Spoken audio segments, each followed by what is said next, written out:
গুনাহগার নাফরমান মওতের বিছানায় যখন আসার খেয়ে পইরা যাইবে স্বপ্নের মতো দেখতে পারবে আরে আজরাইলের মাথা আসমানে পা জমিনে এক হাত মাসিক আর এক হাত মাগরিবে আজরাইল ইসলামের চক্ষুগুলো বড় বড় নীল নগের দিঘির মতো হয়ে যাইবে সমস্ত দুনিয়ার মতো সমস্ত দুনিয়া বরাবর বুড়িটা হয়ে যাইবে আজরাইলের গায়ের পশমের ঘুরা দিয়ে আগুনের ঝিলকি মারতে থাকবে নাফরমানের দিকে তাকায় চক্ষু ঘুরান্টি মারবে নাফরমানের রূহটা থরথর করে কাঁপতে থাকবে রূহটা 360 মাকামে দৌড়াদৌড়ি ছুটাছুটি করতে থাকবে ভাগনের জায়গা পাইবে না বাগনের পালাবার জায়গা পাইবে না কলিজার কিনারে ছোট্ট ছিদ্র পালাবার চেষ্টা করবে আমার মাওলা ডাকতে বলবে আজরাইল এ নাফরমানকে আমি কত দুধ কলা খাওয়াইছি নাফরমানকে আমি কত নিয়ামত খাওয়াইছি কত গোশত খাওয়াইছি কত মাছ খাওয়াইছি কত শাকসবজি খাওয়াইছি কত ফলমূল খাওয়াইছি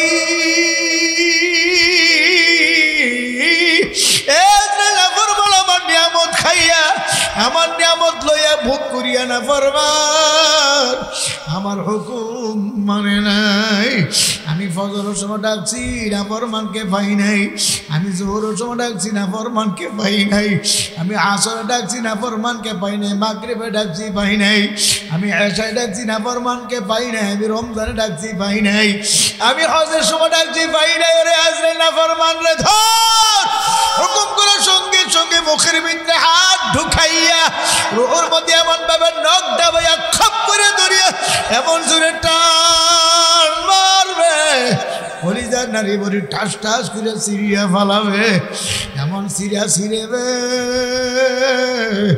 বাবা সহ্য করার ক্ষমতা কোনো মানুষের নাই এক ব্যক্তি লাশ গোসল করায় আমার কাছে একদিন এসে বলতে আছে হুজুর জীবনে কত লাশ গোসল করাইছি হুজুর এমন তো কোনোদিন দেখি না এখনো মনে হলে কলিজার থরথর করিয়া কাঁপে আমি বললাম ভাইজান কি দেখছেন কি বলে হুজুর গোসল করতে যে দেখি তার পায়খানা রাস্তা দিয়া ঝুপ ঝুপ করে কলিজার টুকরা বের হইতে আছে হুজুর একটা দুইটা না এমন কলিজার টুকরা বাইর হয়ে গেছে যেন সমস্তটা কলিজা বাইর হয়ে গেছে হুজুর এমন হইলে বুঝলাম না আমি ভাই বুঝলেন না আমার মাওলার আজরাইলের রূহটা দুরিয়া টান মারছে রে কলিজাটা টাস টাস করে সিরিয়া টুকরা টুকরা হয়ে গেছে ওই সিরা টুকরা পায়খানা রাস্তা দিয়ে বাহির হয়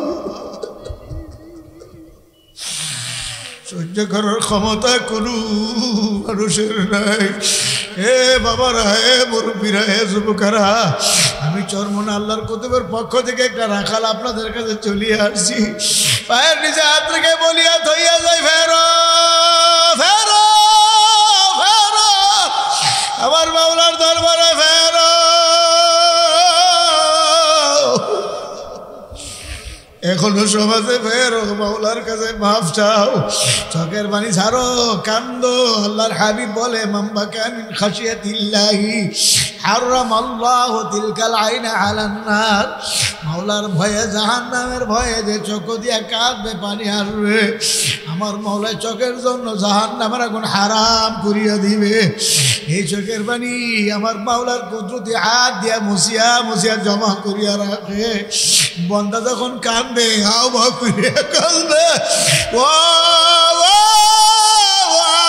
বাচ্চা হুয়া হুয়া করে মার হাতের থেকে কাজ পড়িয়া যায় মা দৌড়ে এসে বাচ্চার কুলু লইয়া বাচ্চারে দুধ পান করায় আর বলে বাবু কান্দো না মারছি কান্দো না বন্দা যখন আল্লাহ আল্লাহ আমার মাওলার দরবারে কান্দে বুবাই বুবাই কান্দে চোখের পানি ছাড়ে আমার মাওলা আসে বলে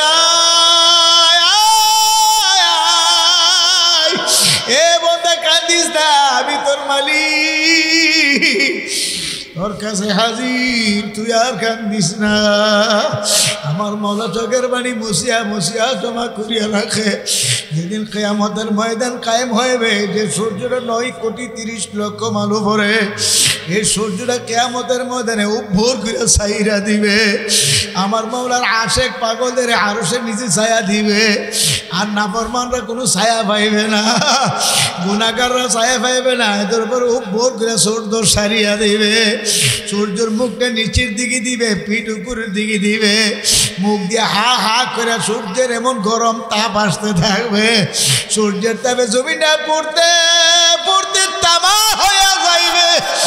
আর নাফরমান গুনাহগারদের মাথার তালুগুলো ঠাস ঠাস করে ফাটিয়া যাইবে, ভাতের মারের নেই মগজগুলো ভক ভক করে উতলে উতলে নাক দিয়ে কান দিয়ে বায়া বায়া পড়তে থাকবে। নাফরমান গুনাহগার দৌড়াবে, চিৎকার করবে, ধরো ধরো, সহ্য করতে পারি না, জাহান্নামে দিলে মালিক জাহান্নামে ফেলা দাও, এ আযাব সহ্য করতে পারি না।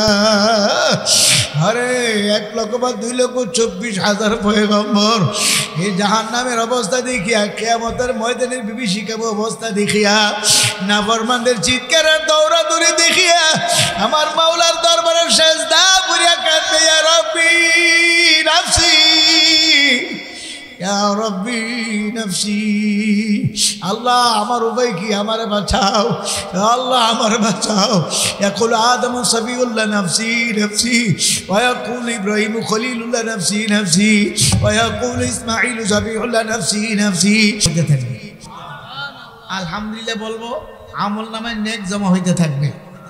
ফজর নামাজের পরে রাস্তায় না বাইর হয়ে, ঘোরাফেরা না করে, চাষটলে বসে দোকানে বসে গল্প গোজাম না করে 100 বার সুবহানাল্লাহ পড়েন না, 100 গোলাম আজাদ করার সব তো আমল নামে জমা হয়ে যাবে। 100 বার আলহামদুলিল্লাহ পরেই 100 যুদ্ধের ঘোড়া আল্লাহ রাস্তায় সৎকা করার সব জমা হয়ে যাবে। 100 বার আল্লাহু আকবার পরেই 100 উট আল্লাহ রাস্তায় কুরবানি করার সব জমা হয়ে যাবে।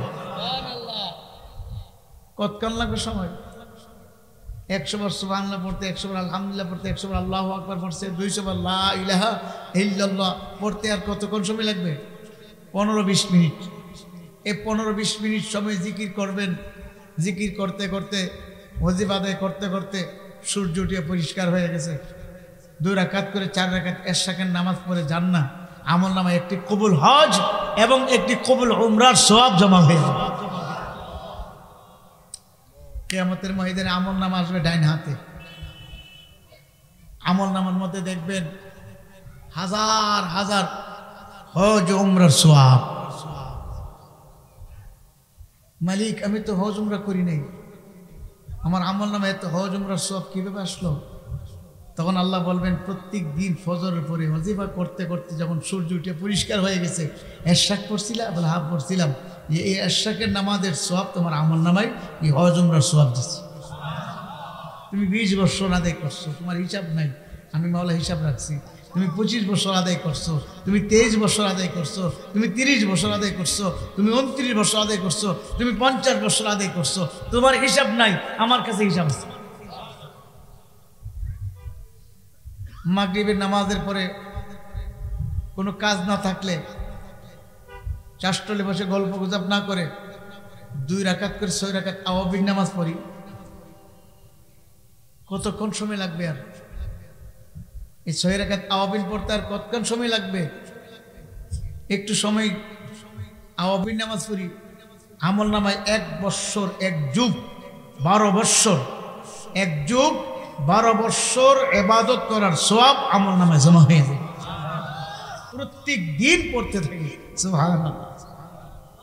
আমার হযরত ওয়ালা আমিরুল মুজাহিদিন হযরত পীর সাহেব চরমনে রাহমাতুল্লাহ আলাইহি দেখছি শত শত মাইল সফর করে, শত শত মাইল সফর করে মাহফিল স্থানে আসছে। মাগরিবের আগেই চলে আসছে, আসরের পরপরই চলে আসছে। কোনো জায়গায় যদি বলছে আসর নামাজ তোমাকে ওখানে পড়বো, সে আসর নামাজই পড়ছে আল্লাহর ফজলে। মাগরিবের পরে আওয়াবিন সারে নাই। মুসাফিরের জন্য তো ফরজই 4 রাকাতে 2 রাকাত মাফ, ঠিক না? সুন্নত তো হচ্ছে, পড়লে তো পড়লো, না পড়লে সমস্যা নেই। কিন্তু আল্লাহর কুতুবকে দেখছি নফলও ছাড়তেন না। আওয়াবিন ছাড়তে আমি দেখি নাই। মাহফিলের মাগরিবের আগে আসছে, কিন্তু আওয়াবিন ছাড়ছে আমি দেখিনি। আমল নামে এত নেক জমা হয়েছে, এত নেকের পাগল ছিল, এত নেকের পিপাসী ছিল। যারা দুনিয়া চিনছে, দুনিয়া বুঝছে, এরা টাকার জন্য পয়সার জন্য পাগল না হয়ে পারে না। ঠিক না ঠিক? এটা কিভাবে টাকা উপার্জন করবে, কিভাবে টাকা বেশি কামাই করবে, কিভাবে দুনিয়া কামাই করবে,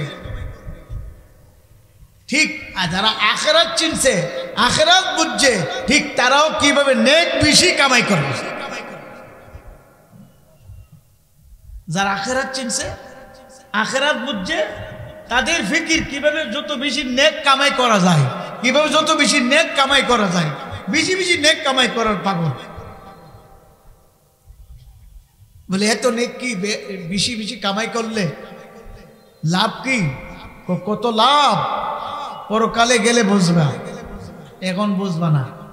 মৃত্যুর পরে চক্ষু বন্ধ হয়ে গেলে বুঝে আসবে নেকের যে কত প্রয়োজন। ঠিক না ঠিক?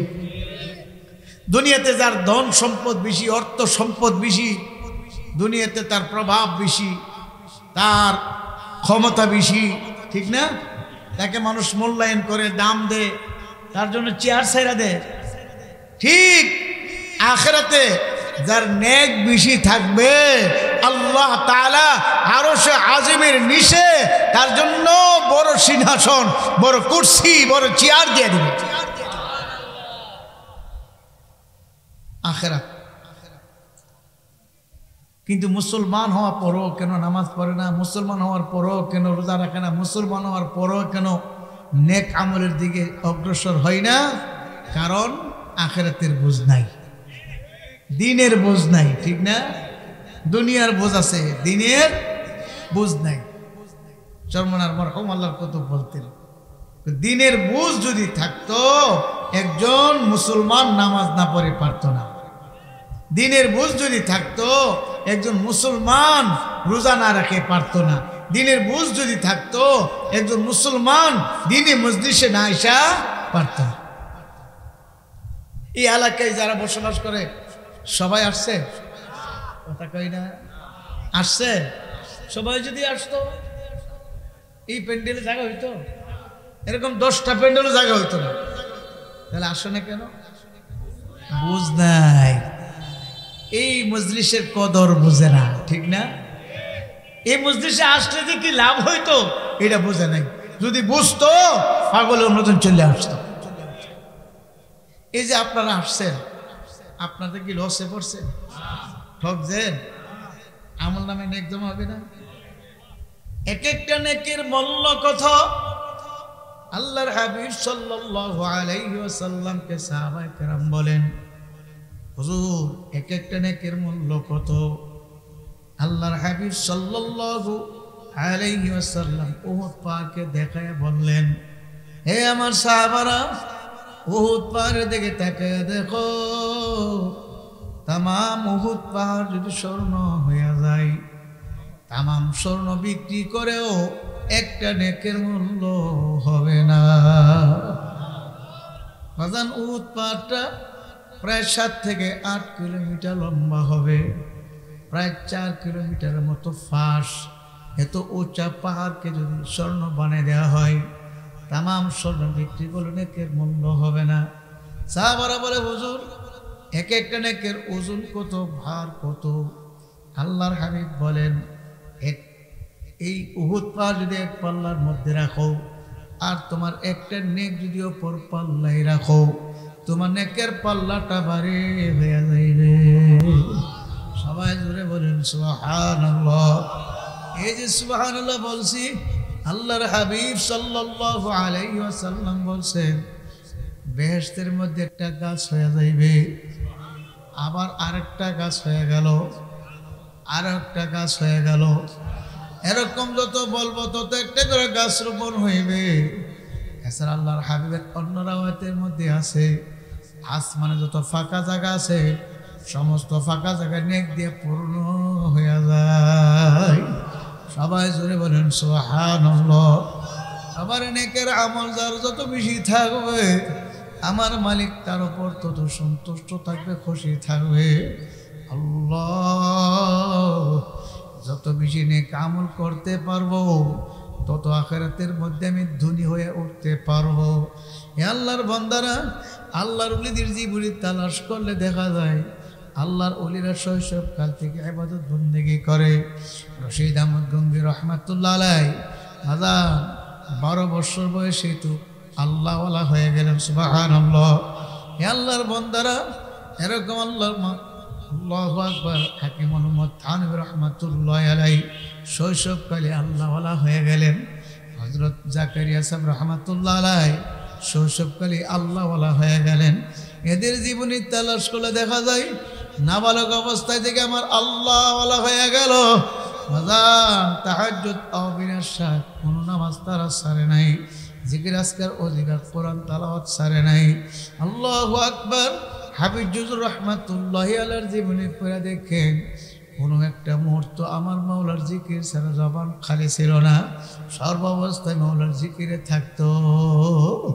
আমার শায়েখের মুখে শুনছি হাফিজুর রহমাতুল্লাহ আলাইহির ঠোঁট দুটো রই মাছের ঠোঁটের মতো লড়তো। ইন্তেকালের পরে আল্লাহু আকবার ইন্তেকাল করলো ঢাকার হাসপাতালে। ইন্তেকালের পরে যে ডাক্তার মৃত্যু ঘোষণা করলো, সে ডাক্তার বলছিল হুজুর হাফিজুর রহমাতুল্লাহ আলাইহি ইন্তেকাল করছে। ইন্তেকালের পরে দেখলাম তার কলবের ভিতর থেকে জিকিরের আওয়াজ শোনা যায়। আল্লাহর হাবিব বল মাসালুল্লাযিনা ইয়াযকুরু রাব্বাহু ওয়াল্লাযিনা লা ইয়াযকুরু মাসালুল হাইয়্যি ওয়াল মাইয়িত। যে ব্যক্তি আমার মাওলার জিকির করে সেই ব্যক্তি হলো জিন্দা, আর যে ব্যক্তি আমার মাওলার জিকির করে সে হলো মুর্দা। হুজুর আমি হাফিজ হুজুরের মাধ্যমে দেখতে পারছি আল্লাহর হাবিবের হাদিসের বাস্তবতা। মানুষ মরে গিয়েও জিন্দা। হুজুর ইন্তেকাল করছে, আমি মৃত্যু ঘোষণা করছি, হুজুর আর দুনিয়াতে নাই। তারপর আমার মন বারবার বলতে আসিল হুজুর একটু পরীক্ষা কইরা দেখি। তখন ডাক্তার বলে স্টেথোস্কোপ কানের মধ্যে লাগাইয়া হুজুরের সিনার মধ্যে ধরি শুনি আল্লাহ আল্লাহ আল্লাহ। হুজুরের সিনার ভিতর থেকে আল্লাহ আল্লাহ শব্দ শোনা যায়। আজান পটিয়ার মুফতি ফয়জুল্লাহ সাহেব রহমাতুল্লাহ আলাইহি হুজুরের ইন্তেকালের আগে অসুস্থ, বিছনায় পড়া, কথা বলতে পারে না। ডাক্তার নিয়ে আসলো পরীক্ষা নিরীক্ষা করার জন্যে। ডাক্তার বলছিল আমরা পরীক্ষা নিরীক্ষা করতে আসিয়া শুনি হুজুর অসুস্থ, একবারে কথা বলতে পারে না। আমরা হুজুরের কামরায় ঢুকলাম, আসলে ঠিকই হুজুর কথা বলতে পারে না, ডাক দিলে জবাব দিতে পারে না, শুধুমাত্র শ্বাস প্রশ্বাস আসে আর যায়। কিন্তু হুজুরের সিনার ভিতরে যেদিক দিয়ে ধরে স্টেথোস্কোপ সেদিক দিয়ে শুনি আল্লাহ আল্লাহ আল্লাহ। আমার মাওলার জিকির কলবের ভিতরে জারি হয়ে গেছে। আল্লাহ আমার মাওলার নামে জিকির কলবে জারি হয়ে গেছে। এখন যেদিক দিয়ে ধরি সেদিক দিয়ে আমার মাওলার জিকির শুনতে পাই। আমার মাওলা পাকের জিকির যে ব্যক্তি না করবে তারে মজা বুঝাইতে পারবো না। আল্লাহ আল্লাহ ক্যা মুবারক নাম হ্যায়, আল্লাহ আল্লাহ আশিকো কা কাম হ্যায়, আল্লাহ আল্লাহ ক্যা মুজা কা নাম হ্যায়, আল্লাহ আল্লাহ মুমিনু কা কাম হ্যায়। আমার মাওলার জিকির করি, আমার মাওলার জিকির করি। যখন মওতের বিছানায় পইরা যাবে আমার মালিক ডাক দেয় বললে ফেরেশতারা যাও, আজরাইলের সঙ্গে জান্নাতের ফেরেশতারা যাও যাও। আমার বান্দা বান্দি আমার কাছে আসার সময় হয়ে গেছে। আমার বান্দা বান্দিদের জান্নাত কামাই করছে। আমার বান্দা বান্দির চোখের সামনে আমার জান্নাতটা ধরিয়া দাও। তাতানাজ্জালু আলাইহিমুল মালাইকা আল্লা তাখাফু ওয়া লা তাহজানু ওয়া আবশিরু বিল জান্নাহ। হাজার হাজার ফেরেশতা নাজিল হইয়া যাইবে। ফেরেশতারা এসে বলবে তোমার কোনো ভয় নাই, তোমার কোনো চিন্তা নাই, তোমার কোনো টেনশন নাই। হে আব্দুল করিম, আব্দুর রহমানের রহিমা খাতুন, তোমার কোনো চিন্তা নাই, তোমার কোনো টেনশন নাই, তোমার কোনো ভয় নাই। তুমি এখন যে জায়গায় যাইতে আসো, তুমি যে এত কষ্ট করে জান্নাত কামাই করছো, এত শীতের মধ্যে ঠান্ডা পানি দিয়ে ওযু করে নামাজ আদায় করছো, এত বড় দিনে রোজা রাখি আমার মালিকের হুকুম আদায় করছো, আমার মালিক তোমার জন্য জান্নাত বানিয়েছে। এই যে জান্নাত, তাকে দেখো। আল্লাহ পাকের নেককার বান্দা বান্দী স্বপ্নের মতো দেখতে পারবে জান্নাতের দরজাগুলো ঠাস ঠাস করে খুলিয়ে গেছে। জান্নাত দেখবে, অন্তরটা জুড়ে যাবে আর বলবে আমার মাওলাই কই,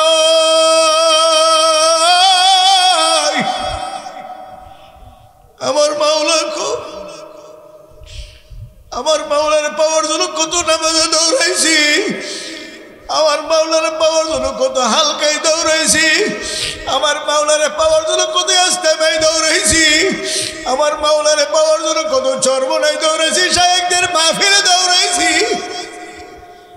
আমার মাওলারে পাওয়ার জন্য কত কষ্ট করে জীবিকা নির্বাহ করছি, রিক্সা চালায়া খেতে খাবারে কাজ করে খাইছি, হারাম খাই না। আমার মাওলাই কই। ফেরেশতারা বলবে আয় আয় আয় আয় আয় মাওলার কাছে যা।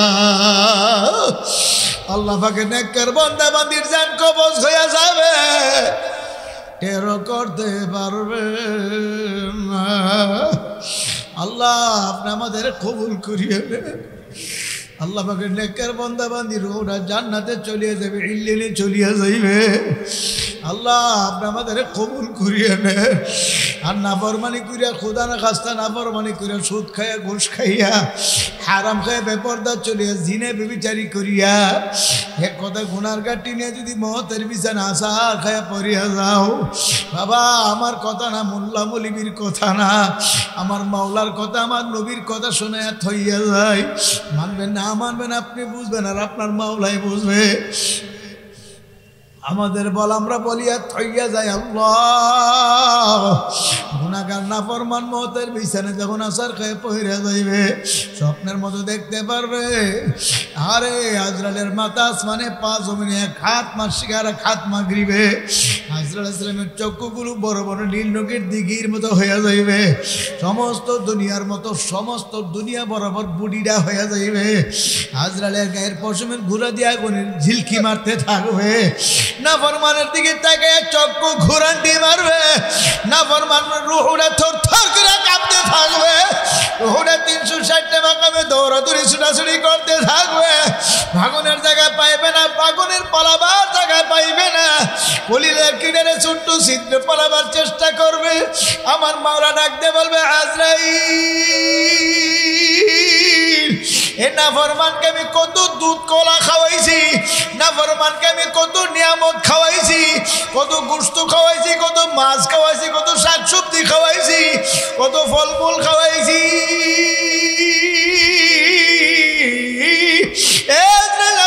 আমার নিয়ামত খাইয়া, আমার নিয়ামত লইয়া ভোগ করিয়া নাফরমান আমার হুকুম মানে নাই।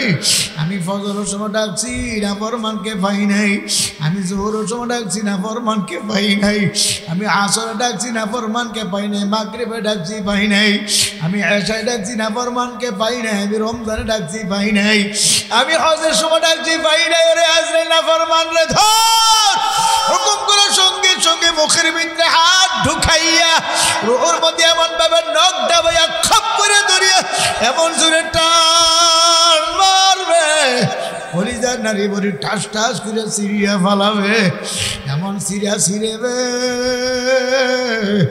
বাবা, সহ্য করার ক্ষমতা কোনো মানুষের নাই। এক ব্যক্তি লাশ গোসল করায় আমার কাছে একদিন এসে বলতে আছে, হুজুর জীবনে কত লাশ গোসল করাইছি হুজুর, এমন তো কোনোদিন দেখি না, এখনো মনে হলে কলিজার থর থর করিয়া কাঁপে। আমি বললাম ভাইজান কি দেখছেন, কি বলে? হুজুর গোসল করতে যে দেখি তার পায়খানা রাস্তা দিয়া ঝুপ ঝুপ করে কলিজার টুকরা বের হইতে আছে। হুজুর একটা দুইটা না, এমন কলিজার টুকরা বাহির হয়ে গেছে যেন সমস্তটা কলিজা বাহির হয়ে গেছে।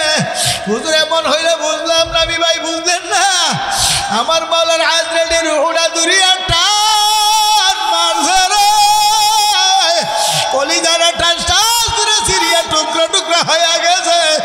ওই সিরা টুকরা পায়খানা রাস্তা দিয়ে বাহির সহ্য করার ক্ষমতা কোনো মানুষের নাই। হে বাবারা, হে মুরব্বীরা, হে যুবকেরা, আমি চরমনা আল্লাহর কুতুবের পক্ষ থেকে একটা রাখাল আপনাদের কাছে চলিয়ে আসছি। পায়ের নিচে হাত রেখে বলিয়া থইয়া যায়, ফেরো ফেরো ফেরো, আমার মাওলার দরবারে ফেরো।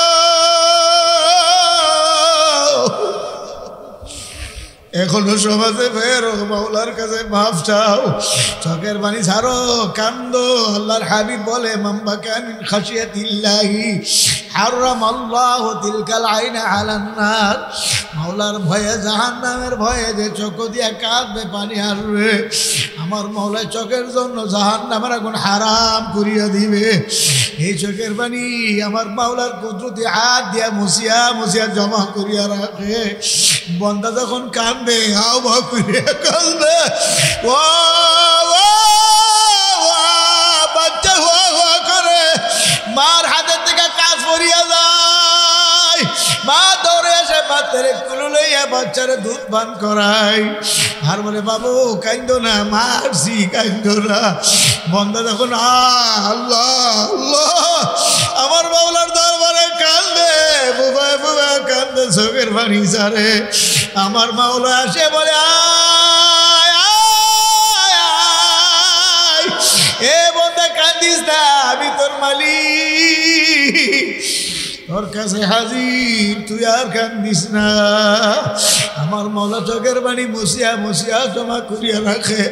যেদিন কিয়ামতের ময়দান কায়েম হইবে, যে সূর্যটা 9,30,00,000 মাইল পরে, এই সূর্যটা কিয়ামতের ময়দানে উপভোর করে ছাইরা দিবে।